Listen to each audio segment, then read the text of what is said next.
How's your breakfast? You not even try it. Okay. Ayan, luto na ang ating corned beef hash brown. Yan ang almusal ni Daddy. Tsaka yung itlog. Yan ang masarap na combination.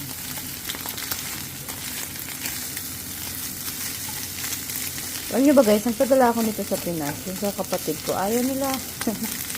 Hindi sila sanay sa walang mga ano. Ito kasi plain lang ang lasa nito. Walang masyadong ano ba yun? SMG. So yan.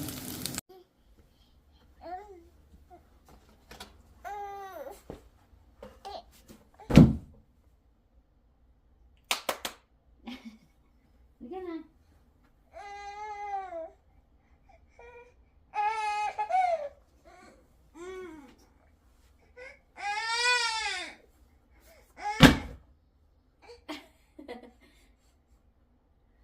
Okay, sige na.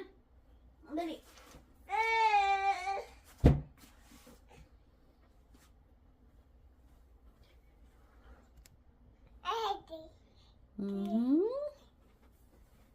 Maglalagay tayo ng bagong mat.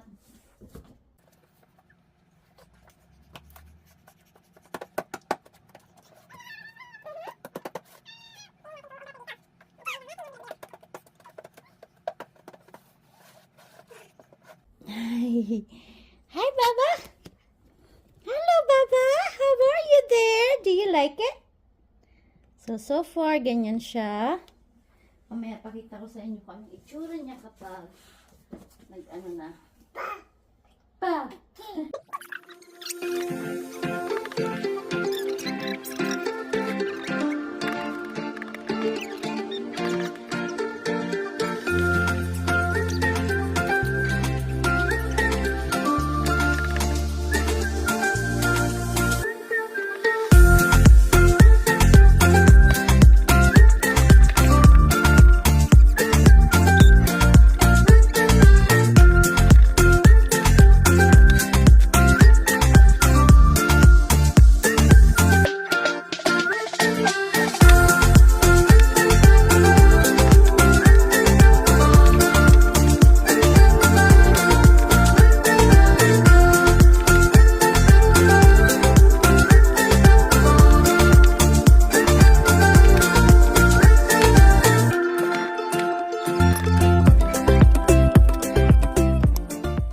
So, ganito ang naging itsura niya. Ayan. Hi! So, yan lang ang nabuo kong bilog dyan. So, yung iba doon. Kasi parang mali yung gawa ko. Pero okay na yan. So, titingnan natin kung hanggang saan siya maglalast. Kasi nga nakalagay siya sa may carpet. Dapat nito sa yung plat ba. Halimbawa yung tiles or kahoy.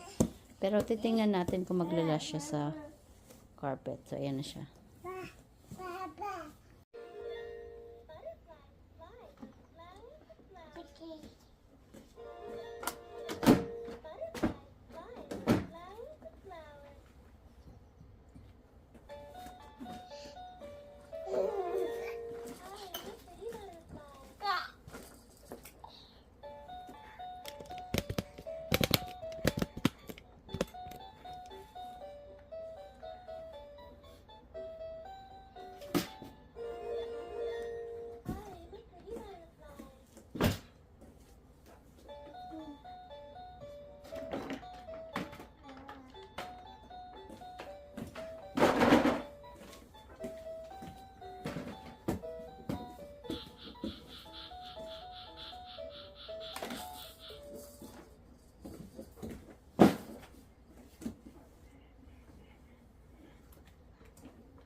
So, ayan na nga siya. Nailagay ko na. Hi! So, yung itsura niya. Malapat.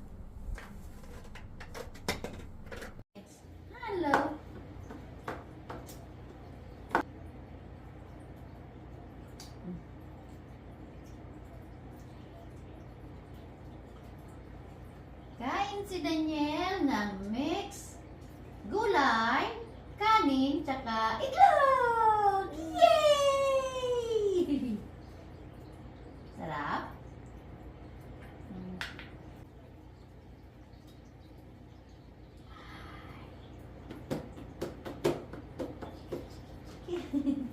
Hay! Iyak na! Ayaw mo na naman dyan sa upuan mo. Kakain ikaw. O dali. Tap, tap, tap, tap, tap, tap, tap. Woo! Tap, tap, tap.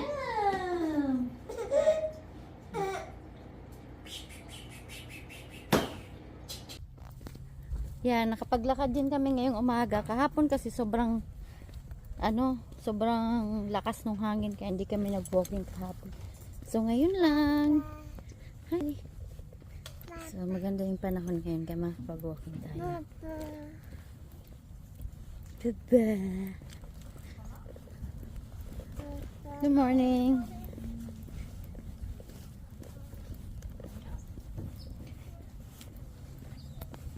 Daniel, you happy now? Ha? So mas masaya ang bata kapag nasa labas. Gusto niyang laging nasa labas. Naku naman. Mukhang kabaliktaran to ni kuya niya. Nung pandemic, ano kami nun? Hindi. Tapos siguro nung lockdown dito. Everyday nag-walking. Tapos na-reach ko yung goal ko noon. Hindi, na-realize ko nung pandemic na kailangan ko maging healthy. Di ba tayo naman lahat ganun na parang kailangan natin maging healthy. Kasi yun na lang ang labanan. Parang nung time na yun, hindi na payamanan. Hindi, pahabaan na ng buhay. So maski ako noon, talagang tatakot din ako. Kaya ako noon, nag-diet kasi mataba ako noon sobra. Madali akong hingalin, madali akong mapagod. And then nag-decide ako nung time na mag-diet. So low carb ba tawag dun. Pero nagra-rice pa rin naman ako everyday. Pero hindi na yung parang kargador kung kumain. Alam nyo yun. So yun. Then everyday walking. Nag-cardio din ako. Gumigising ako ng alas 4. So yun. Nag-diet. Bumalik yung katawan ko nung dalaga pa ako na hindi ko man na-reach yung 24 na bewang. Pero bumaba ako sa 20. Kung di ako nagkakamali, 26. Mga ganun. Kaysa sa dati na nasa 30 something na. So ngayon, walking uli. Pero hindi pa ako yung talagang diet sa pagkain kasi nagbe-breastfeed nga ako. So palagi akong gutom. Gusto ko man mag-diet. Di para maging sexy ulit. Pero yun na rin. Kasama na rin yun yung parang maibalik mo ba yung self-confidence. Kasi mahirap pag yung self-confidence ang nawawala sa isang babae. Mahirap. Nahihirapan ka manamit. Yung parang minsan nga gusto ko na lang sa loob ng bahay. Ayoko nang naglalabas kasi hindi rin ako nakapag-ayos. Parang feeling ko ang pangit-pangit ko na. So walking lang ang ginagawa ko ngayon. Everyday yan kapag kaya. Hanggat kaya, kinakaya naman. Pero kahapon hindi kami nakapag-walking kasi sobrang lakas yung hangin. So ngayon medyo maganda ang panahon. Usually kapag nag-walking kami 45 minutes to 1 hour. Yun ang inaano ko ngayon. Yun ang goal ko sa ngayon. Step by step lang. And then siguro yung pagka-cardio ba tawag doon? Basta yung ginagawa kong exercise para lumiit yung mga kailangan lumiit. Especially yung bewang ko, yung tiyan ko. Kasi parang ang laki pa rin. Hindi parang talagang malaki pa rin. Parang 3 months pregnant pa rin ako. So yun, dahan-dahan darating din tayo doon. Kasi sa totoo lang, ang hirap maghanap or ang hirap man maghanap ng damit or ng maisusuot kapag malaki yung tiyan. Yun lang naman yung para sa akin. So, yan. Say. Maya-maya niyang tulog na yan. Nihinga na agad ako. Umpisa pa lang. Hey, Bansay. Hi. Hello. Happy na ikaw. So, yan. Dito kami naglalakad. Every morning, iniikot namin to. So, isa sa magandang benepisyo kapag nag-walking, yung mental health ko ba? Mental health. Hindi, yung parang pag nag-walking ako, yun, mag-iisip-isip, yung utak ko, parang malaya siyang nakakagalaw ba? Nakakapag-isip ng mga bagay-bagay. Tapos, na-relax ako. And then, pag tapos ko na yung walking kasi yung parang clear na yung mind ko ba. Yung isa rin sa dahilan kung bakit. So, nag-walking sa umaga. Ayan guys, nakatulog na siya. Nakatulog na. Tulog na siya.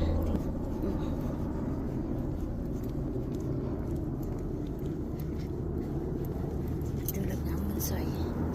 Kawi na tayo sa bahay, pero tulog pa rin siya. Tulog pa rin. Hayaan na lang muna natin matulog. Ayan, pagkatapos nating mag-walking, luluto si Mama! Chiki chiki ching ching ching! Luluto, ano luluto na ni Mama, ha?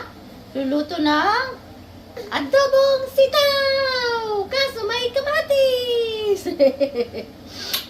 Jing, jing, jing, jing, jing, jing, jing. So, nagluluto ako guys ng sitaw. Kaso, hindi ko alam bakit nilagyan ko ng kamatis. So, parang ginisa na tuloy siya. Tapos, hindi ko alam yung karne. Tinusta ko naman, pero hindi siya natutusta. Ayan, bahala na. Okay na ito, masarap naman. Hindi nga lang siya lang sa adobo. Tingnan nyo. Yun na yan, sarap naman. Kumakain ako ang ingay-ingay mo. Ngayon, di ka na sumisigaw.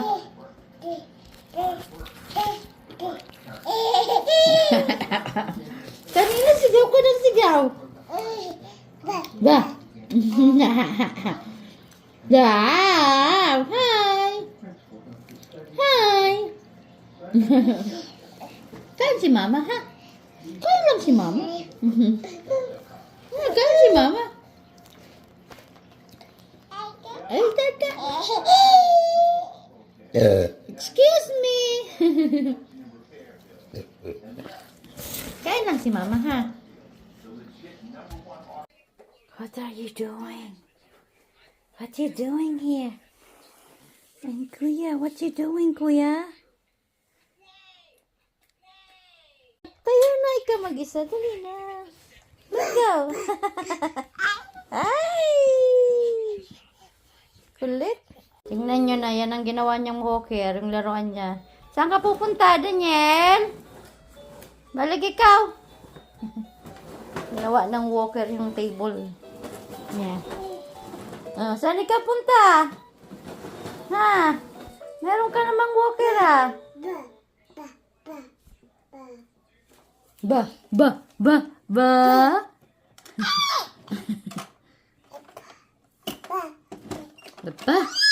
Ah!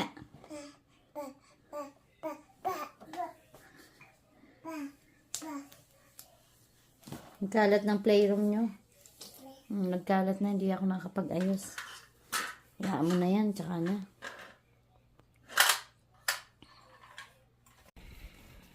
Mommy, look.